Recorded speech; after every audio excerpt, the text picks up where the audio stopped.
두 번째로 금묵자흑이라고 하는 말이 있습니다. 따라 하시겠습니다. 금묵자흑. 이 말은 중국 서진국의 부현이라고 하는 이 학자, 굉장히 유명한 학자가 처음으로 사용했던 말입니다. 그 뜻은요, 이 묵을 가까이 하다 보면, 이 묵이 무엇인지 아시죠? 벼루에다 이 가는 거예요. 묵을 자꾸 만지고 가까이 하다 보면 그 사람이 알지도 못하는 사이에 자기도 검어진다 라고 하는 뜻을 가지고 있습니다. 좋은 스승을 만나면 좋은 행실을 본받아서 좋은 사람이 되지만 악한 사람을 동경하고 악한 무리에 자꾸 속해져 있다 보면 나쁜 것을 보고 그릇된 것을 자꾸 보고 배움으로써 나중에 악한 무리와 동화되어서 악한 사람이 되어버린다라고 하는 뜻을 가지고 있다라는 것입니다. 성경에 보면 예수님께서 십자가에 달리시기 전날 아무 죄도 없이 재판을 4번이나 받습니다. 첫 번째는 대제사장 안나스와 가야바에게 받습니다. 이들은 장인과 사위 사이예요. 옹서지간이라고 하죠. 그리고 대부분의 레위인, 사내들인 공의회 70명, 백성들의 장로, 사두개인과 또 바리새인들, 이 지방에 힘 있는 사람들이죠. 그리고 로마 병정들, 그리고 유대의 최고의 지도자들이 함께 다 모여 있는 거예요. 모여서 재판한 것입니다. 이들은 미리 예수님을 죽이고자 다 모의하고 협력하여서 이미 마음속으로 죽이고자 다 결정을 다 해버렸어요. 그래서 가룟 유다에게 돈을 주어서 예수님을 팔아라 라고 해서 불법적으로 몽치를 들고 가서 예수님을 사로잡아 지금 재판을 여는 것이다라는 겁니다.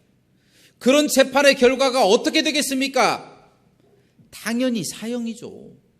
모든 사람들이 죽기만을 다 바라고 있었어요. 당연히 사형을 내릴 수밖에 없었다라는 거예요. 모든 자들이 한편인 거예요. 아무도 반대하는 사람이 없었어요. 예수님이 빠져나갈 구멍이 없었다라는 것입니다. 이들은 그런 예수님의 뺨을 때리고 모욕하여서 이 유대 총독인 빌라도에게 끌고 갑니다. 이 빌라도는 로마 사람이었어요. 또한 굉장한 재판관이었습니다. 유명한 법을 잘 아는 재판관이었습니다. 그래서 빌라도가 아무리 예수님으로부터 이 죄를 찾아내도 죄가 없으니까 이 무죄다, 아무 죄가 없다, 그렇게 판결을 내려버렸어요. 이때까지만 해도 빌라도는 공정한 사람이었다라는 것입니다.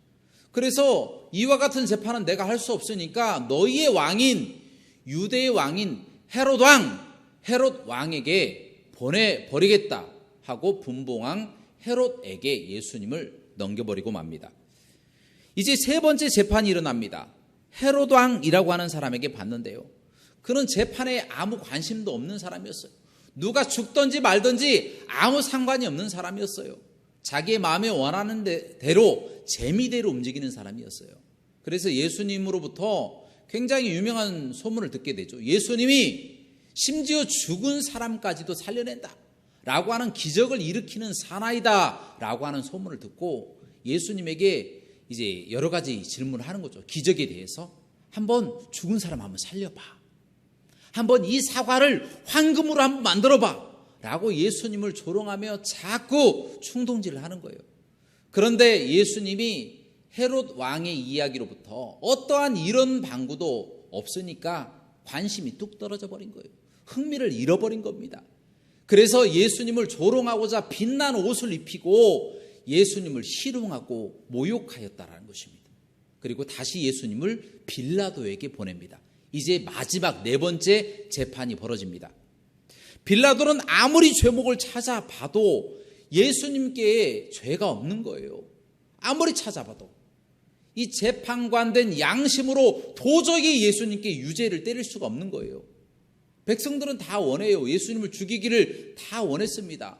그래서 도저히 안 되니까 이제 대제사장들과 유대의 모든 지도자들과 그리고 모든 군중들을 한 자리에 모이게 만듭니다. 그리고 그들을 향하여 이렇게 선포를 하죠. 예수라고 하는 사람은 아무 죄가 없다. 그래서 몇 대 때리고 그냥 놓아버릴 것이다. 이렇게 이야기하고 들어가 버린 거예요. 그랬더니 이 대제사장과 이 사두개인들, 서기관들이 화가 머리끝까지 나서 군중들을 선동하기 시작합니다. 예수를 십자가에 못 박으소서, 예수를 십자가에 못 박으소서 사람들로부터 선동하기 시작합니다. 모든 사람들의 목소리가 점점 커지고 그 자칫 잘못하다가는 밀란까지 일어나게 생긴 거예요.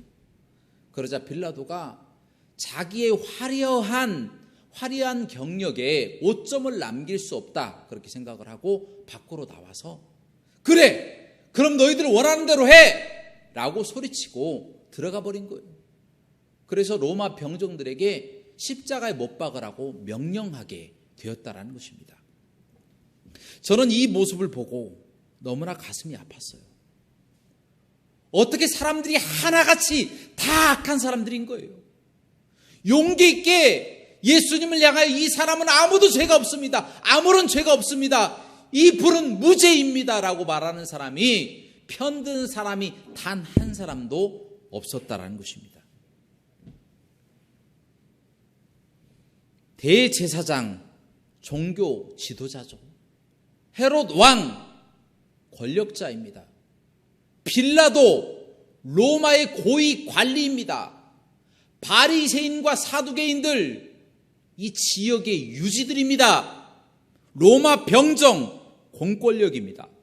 심지어 모든 군중들까지 다 예수님을 유죄로 판결해버린 거예요. 그 곳에는 베드로도 있었어요. 베드로도 3번이나 저주하면서까지 예수님을 부인하는 사람이 되었다는 것입니다. 이 너무나도 가슴이 아픈 사실입니다. 아무도 의를 의라고 이야기하는 사람이 없는 거예요. 로마서 3장 10절 말씀입니다. 의인은 없나니 하나도 없으며 다 치우쳐 한 가지로 모두 무익하고 선을 행하는 사람이 없나니 하나도 없도다. 의인이 한 명이 없는 거예요. 다 타락한 사람들이에요. 다 불의를 의라고 말하는 악한 사람들만 남아 있었다는 것입니다. 여러분, 요즘 정부와 언론이 교회를 대하는 모습을 보면요, 참으로 행패를 부린다라고 하는 표현이 적절할 정도로 행동하고 있습니다. 정부와 언론은 일관되게 교회를 공격하면서 모든 코로나의 책임이 교회에 있다라고 책임을 회피하고 있습니다. 심지어 어디에서 감염된지도 모르면서 확진자 중에 교인이 있으면 모든 책임이 교회에 있다. 교회가 이 코로나의 발원지다 라고 말하면서 협박하고 있다는 것입니다. 역학조사를 교회부터 시작하더라고요. 코로나가 교회에서 만들어졌습니까? 교인들만이 코로나의 숙주입니까? 어떻게 교회 발이라고 언론이 보도하고 정부와 이 모든 지도자들이 교회에게 핑계를 보내고 있냐라는 것입니다. 이거 중국 코로나 우한 바이러스 아니겠습니까? 그것을 알면서도 정부와 언론은 진실을 호도하며 계속해서 적극적으로 교회를 핍박하고 있습니다. 심지어 몇 군데 교회에서 코로나가 확진되었다라고 하는 이유만으로 전국에 있는 모든 교회에 비대면 예배를 명령하였습니다. 일벌백계한 것이죠. 아니, 카페 몇 군데에 코로나 확진자가 나왔다고 전국에 있는 카페를 다 문을 닫아버립니까? 그것도 가관인 게 개인 카페는 모여도 되고 프랜차이즈 카페는 모이면 안 된다라고 명령을 내렸다고 합니다. 참으로 형평성도 없고 일관성도 없고 전문성도 없이 무도하게 힘으로 밀어붙이는 사람들 같습니다. 코로나가 개인 카페와 프랜차이즈 카페를 가려다닙니까? 말도 안 되죠. 더군다나 천주교와 불교에도 확진자가 많이 나왔음에도 그들에게는 자유권을 주어 대면 미사나 법회를 해도 된다고 하면서 오직 교회만 비대면으로 예배를 드려 라고 강요하였다라는 것입니다. 이 명백한 형평성 위반입니다. 그런데도 불구하고 민주당이나 국민의힘당의 기독교인들 가운데 목소리를 내는 정치인이 한 명도 없어요. 지금 이 나라의 여당의 대표가 기독교인입니다. 이 나라 정부의 국무총리가 기독교인입니다. 또한 여당과 야당 할 것 없이 많은 기독교인들이 그 안에 속해져 있음에도 불구하고 이 무도한 행정 명령 그리고 잘못된 형평성 없는 정책을 비판하는 정치인이 하나도 없다라고 하는 이 사실, 이 얼마나 슬픈 일입니까? 교회 지도자들도 마찬가지입니다. 타 종교에 비해 매우 심한 차별을 당하면서도 목소리를 내는 교회 지도자들이 별로 없습니다. 심지어 어떤 단체나 힘 있는 교회 지도자들은 지금 정책이 잘하고 있는 것처럼 두둔하고 칭찬하고 있는 사람들까지 있으니 이 얼마나 이상한 일입니까? 이게 도대체 어떻게 된 일입니까? 참으로 기독교의 앞날이 암울할 뿐이다라는 것입니다.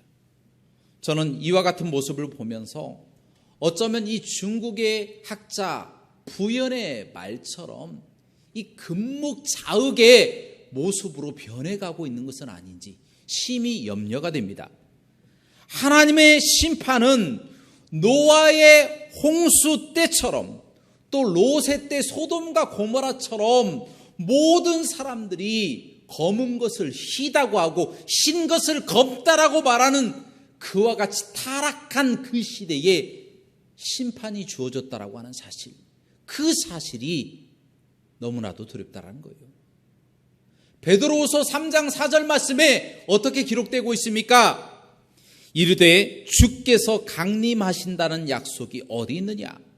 조상들이 잔 후로부터 만물이 처음 창조될 때와 같이 그냥 있다 하니 이로 말미암아 그때에 세상은 물이 넘침으로 멸망하였으되.